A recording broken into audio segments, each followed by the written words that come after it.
Welcome to session 7 of the co-parenting journey. And today I wanted to talk about all the different developmental stages that you should be aware of when you're parenting with another co-parent.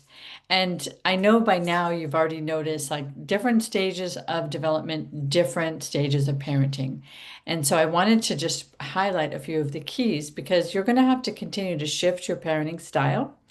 And then also try, if you're having a successful co-parenting relationship, to align your styles together. But if you're not, to stay very focused on the kind of attention you give to each child at each stage, because it's really important to their growth and sense of security, well-being, and discovery.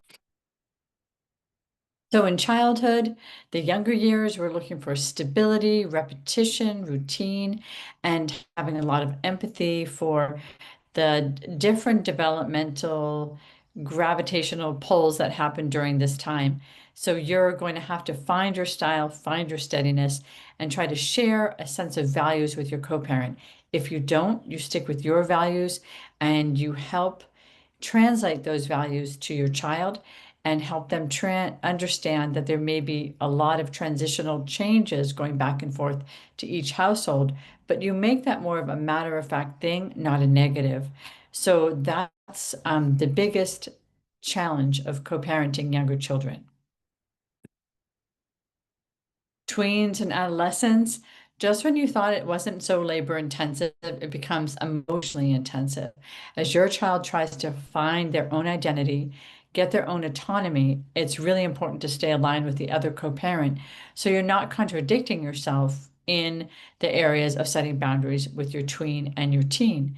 So things that are really important to try to get on the same page about are their independence, where they get to go, how supervised are they, and the role that technology and peers has in their life, because they're really trying to break away from you. But in breaking away, there needs to be a sense of connectiveness between you and the co-parents, that you're not, again, enthralled with conflict, but you're trying to support your child in going back and forth and staying very consistent with what you want their parameters to be. This helps keep kids safe. So that's a really important task at this age. And if you're not getting that rapport and that cooperation with the other co-parent, it's a real time to have conversations to see if you can, or to stay very aligned with speaking with your child about what your values are. Because when they're on their own, they'll be listening to what you want for them. And sometimes they buck up against it, but sometimes that voice in their head, which I feel is the development of the internal locus of control, getting practiced at this age, they're going to be hearing your voice about your heeds of warning and safety. So stay focused there. Hopefully, you're in collaboration with your co-parent during the stage. Beyond teens, when they start launching off, a lot of people get separated during the launch off period where kids actually graduate from high school and go to college, but they still need to be anchored.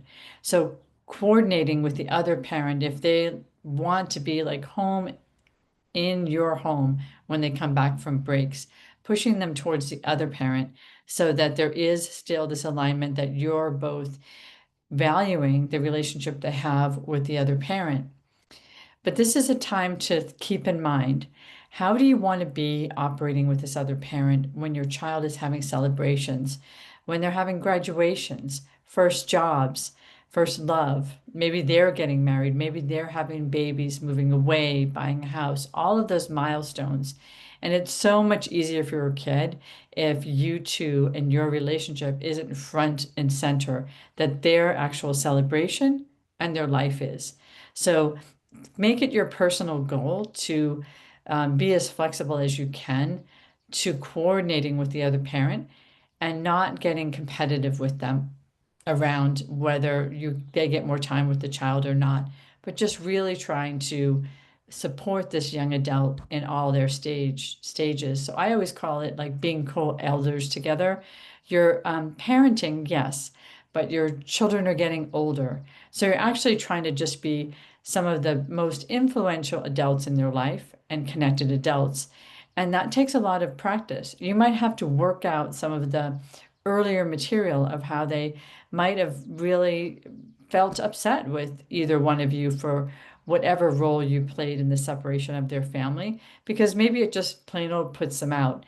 So really look at your part in this, try to collaborate, and then stay very connected to your own goals of staying connected with them and having their celebrations and their milestones be about them, not about you, not about the relationship, and not about your life. But how are you going to add to that time for them?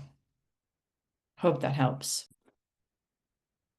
So I just want to add a caveat of what is a really big piece of work is the resentment coming back. I see that all the time, and it's sort of a measure.